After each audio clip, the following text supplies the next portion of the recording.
నిరాహార దీక్షకు మద్దతుగా కొన్నూరు నియోజకవర్గ ఇన్ఛార్జ్ అంబటి మురళీకృష్ణ గారు వచ్చారు. వారిని వేదిక మీదకు సదా ఆహ్వానిస్తా ఉన్నాం.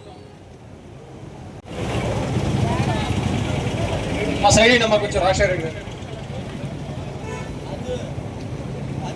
అంబటి కృష్ణ గారు దివంగత నేత వైఎస్ రాజశేఖర రెడ్డి గారికి పూలమాలతో నివాళులు అర్పిస్తా ఉన్నారు.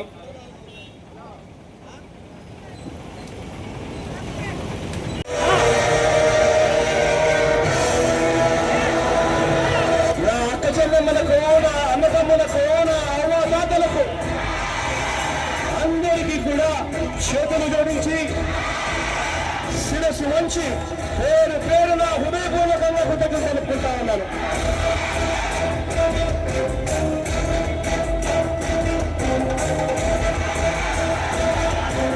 ఇక్కడ మిమ్మల్ని అందరినీ కూడా నేను గమనిస్తూ వచ్చాను. ఇక భవిష్యత్తులో నాన్నగారు కలగన్నట్టుగా లక్షాధికారులుగా చేస్తామని చెప్పి కూడా చెప్పండి.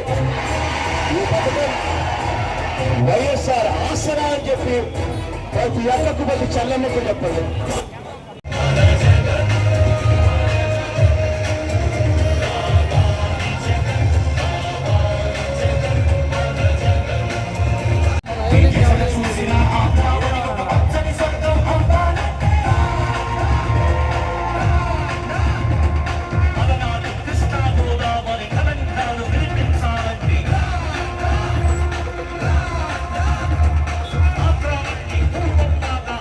ఎల్లకాలం ఒకే ప్రభుత్వం ఉండదు, ఎల్లకాలం ఒకే నాయకులు ఉండరు.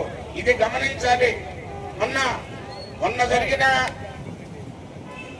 మొన్న జరిగిన ఉదంతం చూసినట్టయితే మరి భారతదేశంలో రాజకీయ పార్టీలే కాదు, సామాన్యులందరూ కూడా ఇంత ఘోరంగా ఉంటుందా?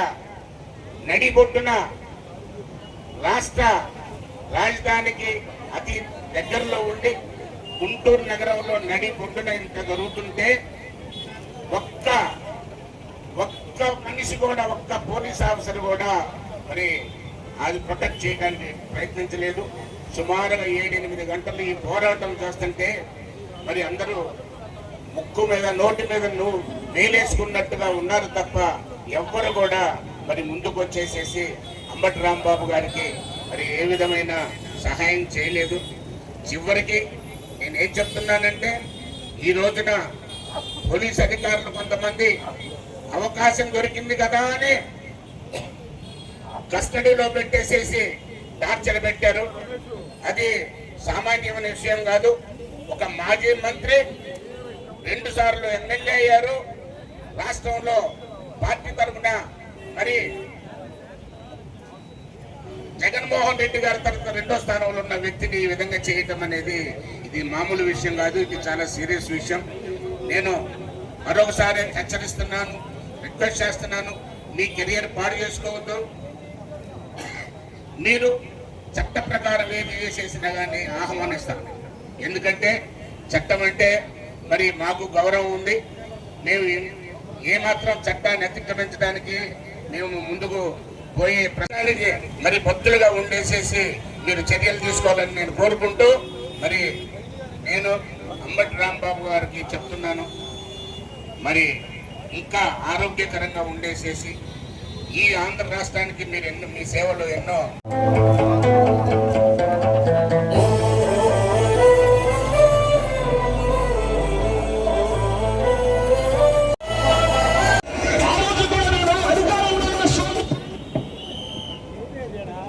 ఇది ఎవరు ఎక్కబాకండి అయ్యా, ఇది ఎక్కబాక చేశారు.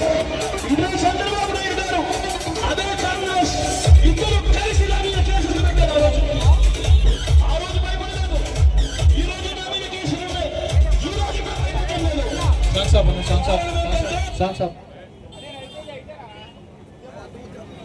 మల్లాది విష్ణు గారు ఇక్కడికి విచ్చేశారు.